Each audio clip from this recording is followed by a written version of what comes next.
ہمارے بھائی بڑا مچل کے جلسوں میں کتنی بار کہتے ہیں مچل کے پڑھو اللہم صلی علی سیدنا و حبیبنا و شفیعنا، ارے زور سے پڑھو اللہم صلی علی سیدنا و حبیبنا. پتہ نہیں یہ لائے کہاں سے سیدنا و حبیبنا، کہیں کی اینٹ کہیں کا روڑا، احم بتی نے لا کے کھمبا جوڑا، پوری حدیثیں پڑھ جا لو کہیں ملتا ہی نہیں ہے یہ والا درود بیچارے. اور جو درود اللہ کے نبی نے سکھلایا دیکھو اس سے کتنی نفرت ہے. اللہ کے نبی نے ہمیں بس یہ درود سکھلایا، اللہم صلی علی محمد وعلی آل محمد کما صلیت علی ابراہیم وعلی آل ابراہیم انک حمید مجید، اللہم بارک علی محمد وعلی آل محمد کما بارکت علی ابراہیم وعلی آل ابراہیم انک حمید مجید. یہ درود سکھلایا اللہ کے نبی نے ہمیں، لیکن آج نبی کے سکھلائے ہوئے درود سے اتنی نفرت کہ ان کا کوئی جلسہ بھی ہو تو اس میں یہ درود بھی پڑھنا گوارا نہیں. کیا پڑھیں گے؟ حبیبنا و شفیعنا مرتضینا، پتہ نہیں کیا کیا پڑھتے ہیں وہ، اور بنا چڑھا کر وہ لا کر. وہی میں نے کہا نا ابھی اذان کے بعد کی دعا کیا پڑھتے ہیں وہ، کبھی آپ نے دیکھا ہوگا اذان ہو جائے گی تو اذان کے بعد کی دعا صرف اتنی ہے، اللہم رب هذه الدعوة التامة والصلاة القائمة آت محمدا الوسیلہ والفضیلہ وابعثه مقاما محمودا الذی وعدتہ. بس اذان کی بات کی دعا اتنی ہے. لیکن کبھی اپنے بھائیوں سے پوچھنا، اپنے پڑوسیوں سے پوچھنا کہ اذان کی بات کی دعا کیا ہے تو جانتے ہو کیا کہیں گے؟ اللہم رب هذه الدعوة التامة والصلاة القائمة آت محمدا الوسیلہ والفضیلہ والدرجة الرفیعہ. یہ والدرجة الرفیعہ صحیح حدیث سے ثابت نہیں ہے. وہ کیا کہیں گے؟ آت محمدا الوسیلہ والفضیلہ والدرجة الرفیعہ وابعثه مقاما محمودا الذي وعدته وارزقنا شفاعته يوم القيامة انك لا تخلف الميعاد. یہ جملہ انك لا تخلف الميعاد. اب بتائیے حضرت عبداللہ ابن عمر نے کیا کہا؟ میرا بھی دل چاہتا ہے کہ میں یہ پڑھوں الحمدللہ والسلام علی رسول اللہ لیس هكذا علمنا رسول اللہ، لیکن میں اس لیے نہیں پڑھ رہا ہوں کیونکہ مجھے اللہ کے رسول نے ایسا نہیں سکھلایا. علمنا رسول اللہ صلی اللہ علیہ وسلم الحمدللہ علی کل حال. اللہ کے رسول نے تو ہمیں اتنا سکھلایا کہ میں یہ کہوں کہ الحمدللہ علی کل حال. ارے بس یہ دعا بتلائی ہے چھینکنے کے بعد کی دعا میں. تو یہ والدرجۃ الرفیعہ یہ سب کہاں سے لائے ہو؟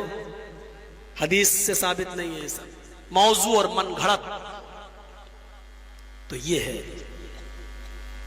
اور سنت سمجھنا چاہتے ہو؟ آؤ ایک اور حدیث سناؤ تمہیں. اللہ کے رسول خطبہ دے رہے ہیں، سنیں اللہ کے نبی خطبہ دے رہے ہیں، منبر پر کھڑے ہیں، خطبہ چالو. حضرت عبداللہ ابن مسعود رضی اللہ تعالیٰ عنہ مسجد میں نماز پڑھنے کے لیے آ رہے ہیں. دیکھ رہے خطبہ چالو ہو گیا. جیسی داخل ہوئے مسجد کے اندر، ان کا ایک پیر مسجد کے اندر ہے اور ایک پیر مسجد کے باہر ہے. ابھی پوری طریقے سے داخل نہیں ہوئے، ایسے جا رہے تھے، ایسے پیر ایک اندر اور ایک باہر. مسجد میں ایک صحابی خطبے کے دوران کھڑے ہو گئے، اٹھ گئے. ان کو کچھ ضرورت پیش آئی ہوگی تو وہ کھڑے ہو گئے. اللہ کے رسول نے اس صحابی کو کھڑے ہوتے دیکھا، ان کو اٹھتے ہوئے دیکھا تو آپ نے ایسے دیکھ کے کہا اجلس مکانک. کہا ان سے جو کھڑے ہو رہے تھے مسجد میں دوران خطبہ جو سن رہے تھے پہلے سے، آپ نے ان سے کہا کھڑے ہو رہے تھے وہ اجلس مکانک، اپنی جگہ پر بیٹھ جاؤ، اپنی جگہ پر بیٹھ جاؤ. لیکن نام نہیں لیا تھا آپ نے صرف یہ کہا اپنی جگہ پر. مسجد میں گھس رہے تھے عبداللہ ابن مسعود، ان کا ایک پیر مسجد کے اندر تھا، ایک پیر باہر تھا. انہوں نے سنا اللہ کے نبی نے کہا اپنی جگہ پر بیٹھ جاؤ، ایسی بیٹھ گئے. ایک پیر اندر ایک پیر ایسے بیٹھ گئے. کیا اسٹائل رہی ہوگی، ہم تو بیٹھ ہی نہیں پائیں گے. آپ لوگ کر کے دیکھیے یار، ایسی بیٹھ گئے. اللہ کے رسول کے چہرے پہ ہنسی آ گئی، مسکراہٹ آ گئی. آپ نے کہا تعال یا عبداللہ، آئے عبداللہ تم ادھر آؤ. ارے تم کیوں بیٹھ گئے؟ تم سے تھوڑی کہا تھا میں نے. پھر وہ آنے لگے. آپ نے کہا تم سے تھوڑی کہا تھا میں نے، تم کیوں بیٹھے؟ تو انہوں نے جواب دیا اللہ کے رسول میں کیا جانوں آپ نے کس سے کہا، آپ نے کسی کا نام تھوڑی لیا تھا، آپ نے صرف یہ کہا بیٹھ جاؤ. میرے کانوں نے سنا نبی کا حکم ہے بیٹھ جاؤ، میں اسی جگہ پر بیٹھ گیا. یہ سوچ کر نبی کا حکم نہیں مانوں گا تو جہنمی ہو جاؤں گا، نبی کا حکم نہیں مانوں گا تو نافرمانی کہلائی جائے گی، میں اس لیے بیٹھ گیا. فرما برداری تھی، یہ اطاعت تھی، یہ جذبہ تھا. کہاں گیا وہ جذبہ؟ کہاں گیا، کہاں گئی وہ اطاعت، کہاں گئی وہ فرما برداری، کہاں گیا وہ جذبہ؟ بتائیے، مسجد کے اندر داخل ہو رہے ہو، ایک پیر اندر ہو، سوچئے تو صحیح اسٹائل کیا رہی ہوگی، ایک پیر باہر ہو ایک پیر اندر ہو، اور اللہ کے رسول نے دوسرے صحابی سے کہا بیٹھ جاؤ، اور انہوں نے سنا تو بیٹھ گئے، کیا حالت رہی ہوگی، وہ بھی بڑھاپے میں۔ بیٹھ تو گئے، اللہ کے نبی نے کہا تعالی عبداللہ ادھر آؤ، اے عبداللہ میں نے تم سے نہیں کہا۔ پھر آپ نے ان سے پوچھ ہی لیا کہ تم کیوں بیٹھ گئے؟ تو انہوں نے جواب دیا، اے اللہ کے رسول میں نہیں جانتا آپ نے کس سے کہا، آپ نے کسی کا نام نہیں لیا تھا، آپ نے تو صرف اتنا کہا بیٹھ جاؤ، اور میرے کانوں نے اتنا سنا کہ بیٹھ جا، میں اسی جگہ پر بیٹھ گیا، یہ سوچ کر کہ اگر نہیں بیٹھوں گا تو اللہ کے رسول کا نافرمان کہلایا جاؤں گا، اسی جگہ پر بیٹھ گیا۔ میرے مسلمان بھائیوں، نارائن پور کے لوگوں اور ادھر ادھر سے آنے والوں، کلیاچک، معظم پور، شری رام پور، لکھی پور اور اطراف نام سے آنے والوں، میری تقریر کو آج غور سے سن لو، یہ میڈیا چینلوں کے ذریعے تو پوری دنیا میں پہنچی جائے گی، لیکن آپ عام کرو، سنت کے مقام کو سمجھنے کی کوشش کرو۔ اللہ کے رسول کا یہ مقام تھا کہ جو جہاں سن لیا اسی جگہ پر وہ بیٹھ جایا کرتا تھا، وہ بیٹھ جایا کرتا تھا۔ ذرا سنن دارمی کے ان لفظوں پر غور کرو۔ عبداللہ ابن مسعود یہی راوی فرماتے ہیں کہ ایک بار میں مسجد کے اندر داخل ہوا، میں نے چند لوگوں کو دیکھا، وہ حلقہ بنائے ہیں، 10 آدمی ادھر، 5 آدمی ادھر، 20 آدمی ادھر، 8 آدمی ادھر، اور سب نے اپنی انگلیوں پر یا کنکریوں پر، کچھ کنکریاں انہوں نے لے رکھی تھی، کنکریاں یہ ہوتی نہیں کنکری، آپ کے یہاں جو بھی بولتے ہو، جیسے کنکری ماری جاتی ہے وہ شیطان کو چھوٹے چنے کے دانے کے برابر، تو وہ کنکریاں انہوں نے لی تھی، ان کے پاس رکھی ہوئی تھی کنکریاں۔ تسبیح پڑھنے والوں، مالائیں گھمانے والوں، حاجی صاحب آئے کہاں سے حج کر کے، کیا لائے؟ تسبیح لائے، کتنا بڑا نیک کام کیا حاجی، کیا لایا؟ تسبیح لایا، اور کتنی اچھے طریقے سے بانٹ رہا، لو دوسروں کو لو۔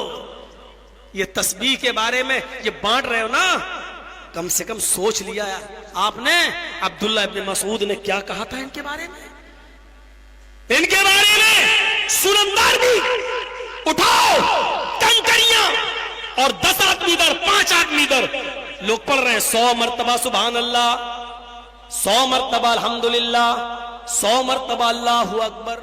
ان کنکریوں پر یہی وظیفے پڑھے جا رہے ہیں۔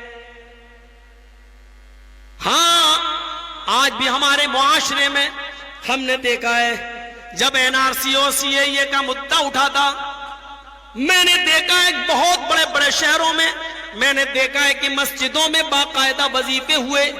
اللہ اس دیش کے پردھان منتری کی عقل گھما دے پھرا دے، امت شاہ کی کھوپڑی کو گھما دے پھرا دے، تو وظیفے ہوئے اور لوگوں نے 1.25 لاکھ مرتبہ وظیفے پڑھے، تسبیح پر لا الہ الا اللہ کا ورد، اور سبحان، اور اس کا یہ حسبنا اللہ و نعم الوکیل کا ورد 1.25 لاکھ مرتبہ، 1.25 لاکھ مرتبہ پڑھا گیا ہے۔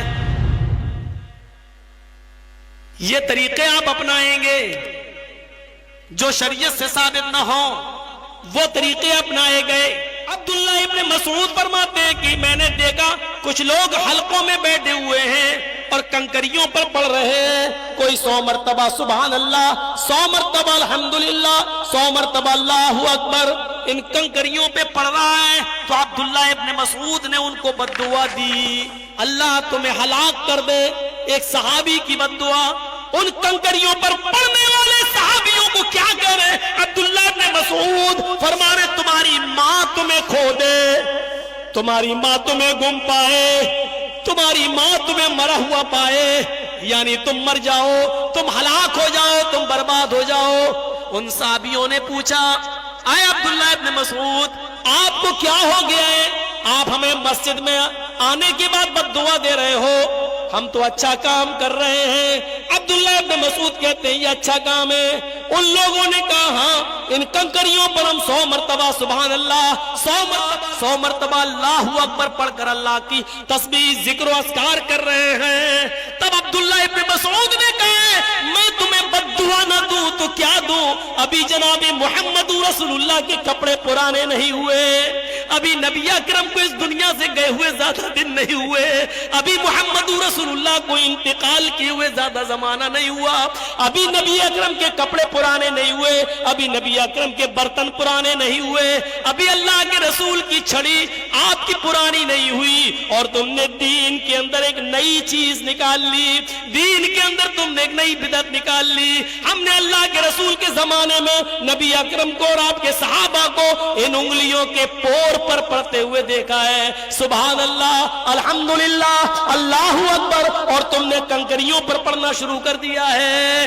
ابھی اللہ کے نبی کے کپڑے پرانے نہیں ہوئے اور تم نے دین کے اندر نئی بدعت نکال لی۔ یہ صورتحال تھی جب مسجد میں بیٹھ کر کنکریوں پہ نہیں پڑھا جا سکتا ہے تو تسبیح کے دانوں پر کیسے پڑھا جا سکتا ہے؟ حج کرنے والوں تمہیں حج مبارک ہو، آئندہ بھی تم کبھی حج کرنے جاؤ تو اچھی بات ہے جاؤ، لیکن وہاں سے اس طریقے کی خرافاتیں لے کر مت آؤ۔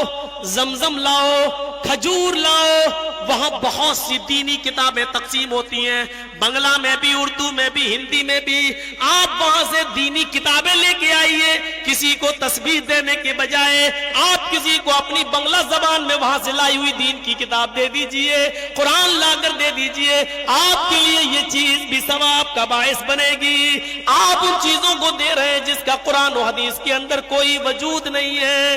ہمیں سوچنا چاہیے، اور ابھی تک نہ معلوم تھا تو اس لیے اللہ سے توبہ کی، معلوم ہو جانے کے بعد ان چیزوں سے بچیے۔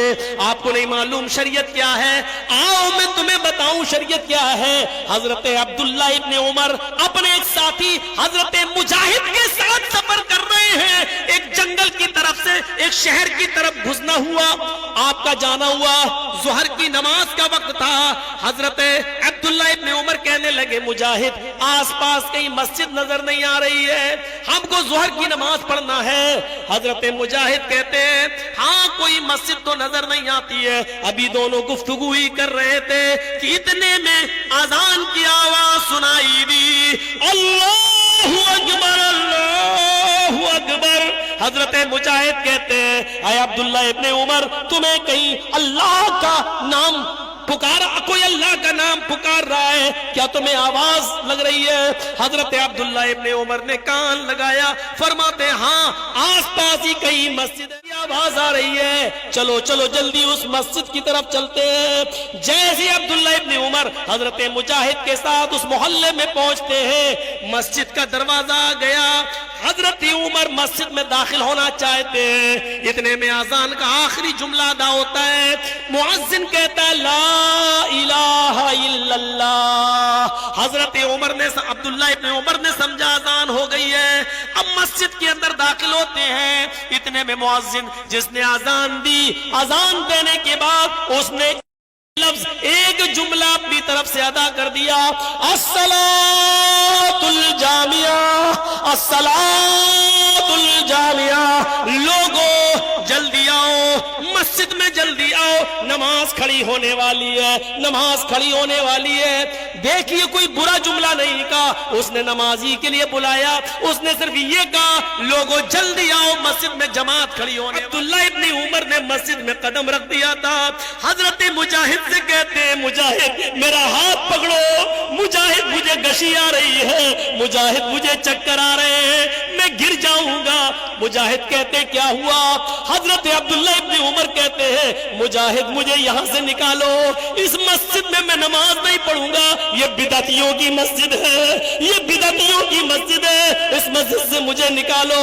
میں نے اللہ کے نبی کے زمانے میں صرف اذان اتنی سنی، لا الہ الا اللہ، اذان کا مطلب ہی ہوتا ہے نماز کے لیے آؤ، لیکن اس نے اپنی طرف سے الصلاۃ الجامعہ کہہ دیا کہ جلدی آؤ نماز کھڑی ہونے والی ہے، اپنی طرف سے کہہ کر اس نے لوگوں کو بلایا۔ یہ نئی چیز اس نے ایجاد کر دی ہے، بدعتیوں کی مسجد ہے، اے مجاہد مجھے اس مسجد سے نکالو، اس مسجد میں میری نماز نہیں ہوگی۔